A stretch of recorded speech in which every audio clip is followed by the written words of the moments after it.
Poetry Moment, read by Clarica. The Sword of Arthur by Clair Minot. A castle stands in Yorkshire, oh, the hill is fair and green, and far beneath it lies a cave no living man has seen. It is the cave enchanted, oh, seek it ere ye die, and there King Arthur and his knights in dreamless slumber lie. One time a peasant found it, oh, the years have hurried well. It was the day of fate for him, and this is what befell. Upon a couch of crystal, oh, heart, be pure and strong, he saw the king, and close beside the armored knights a throng. And all of them were sleeping, praise God who sendeth rest, the sleep that comes when strife is done, and ended every quest. Beside the good King Arthur, how high is your desire?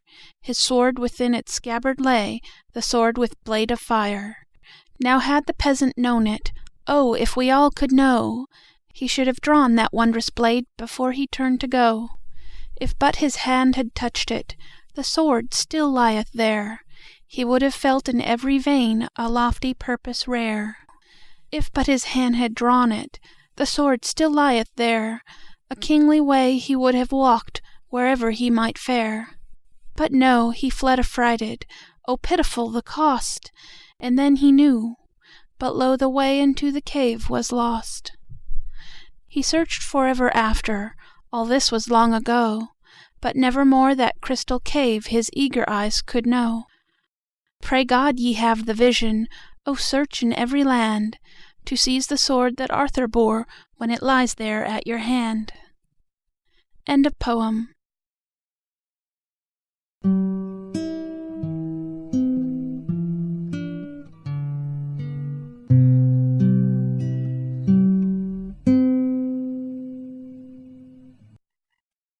The After Chat. Thanks for listening. For Poetry Moment, I wanted to offer just a smidgen of poetry. My fondness for poetry is actually rather new. Way back when, I had memorized a few poems for school. Luckily, I got to pick them myself, so I enjoyed them. I'd pick up an anthology of poetry every now and then, and sometimes I'd find a poem or two that would catch my fancy, but by and large, poetry seemed to be something that I just didn't get. When listening to music or drinking wine, most people know what they like and don't like, but written poetry isn't as visceral. I knew what poetry was, but for the most part I just didn't care. Then I got an MP3 player. I looked around for interesting things to put on it. I love music, I have a ton, but weird as this may sound, my ears get tired after a certain point. I can't listen to music all day long. I came across some audiobooks and got really interested. The sound provided in spoken word is so much less constant and rich, it doesn't tire out my ears so much. Then I found LibriVox.org, a volunteer project to make audiobooks freely available, as long as they're in the public domain. Anyone can participate by recording files, listening for bloopers, editing files, and even site development or documentation, and its online community has one main rule: be nice.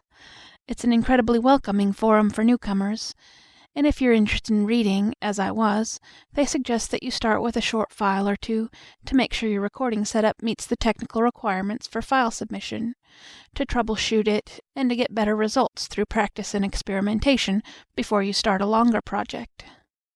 Short and long poetry collections are constantly open for submissions, and each week there is also a project to record a specific poem from whoever wants to.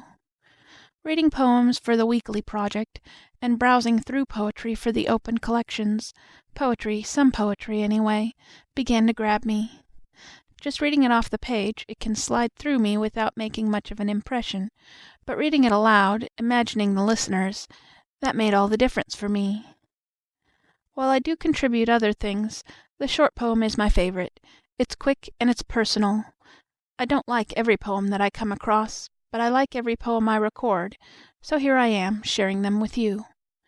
Maybe next time I'll talk about the poem itself. Cheers!